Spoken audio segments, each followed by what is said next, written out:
Hello and welcome back. In the last video we went over how to deal with equations in standard form. We found out that by isolating for y we were able to convert to point-slope form and thus be able to find the slope and y-intercept, which could be used to graph the equation.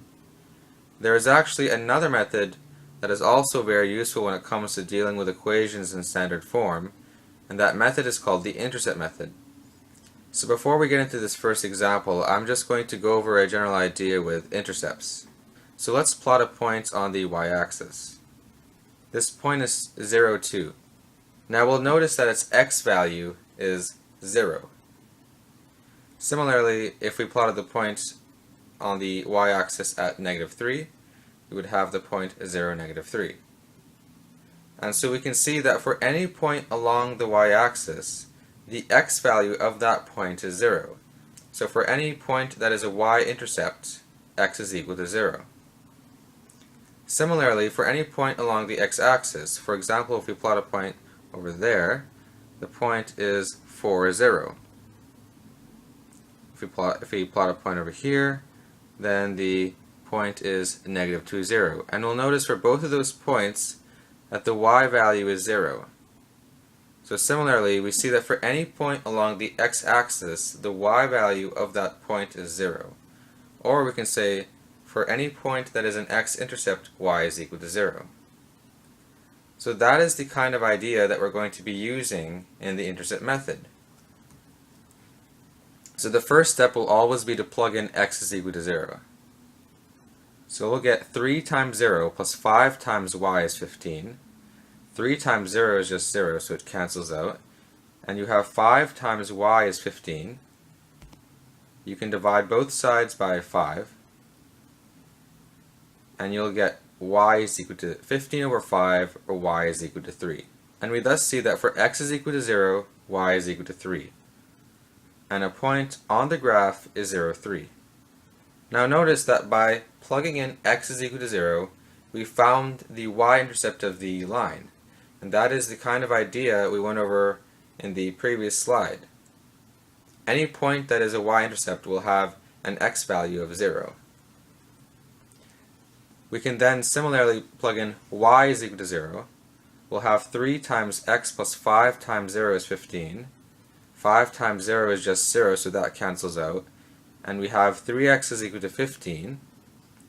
We want to isolate the x, so we divide the left-hand side by 3, which means we also divide the right-hand side by 3. The 3's cancel out, and we get x is equal to 5. And we thus see that for y is equal to 0, x is equal to 5. And therefore, a point on the line is 5, 0.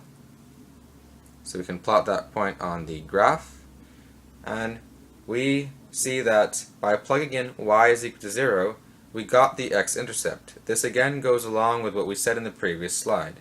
Any point that is an x-intercept will have a y value of 0.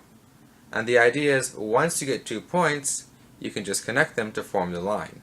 And you have thus graphed the equation. So that is the intercept method. You plug in x is equal to 0 to find the y-intercept, plot the y-intercept, and then you plug in y is equal to 0 to find the x-intercept and plot the x-intercept.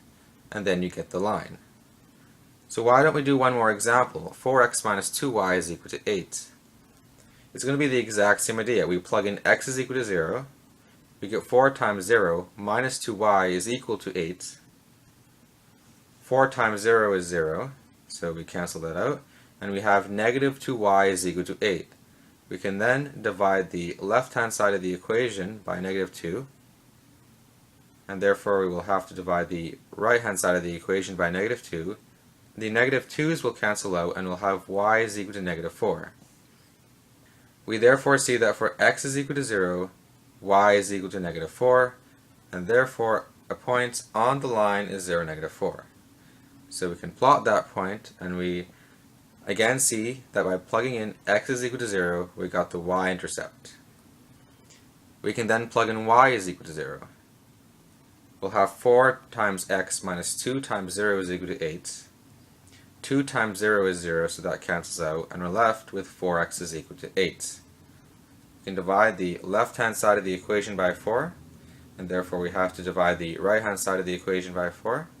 The 4's will cancel out, and we'll be left with x is equal to 8 over 4, or x is equal to 2.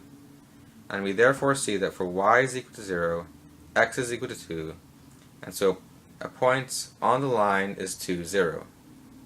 So we can plot that point on the graph, and we therefore see that by plugging in y is equal to 0, we found the x-intercept.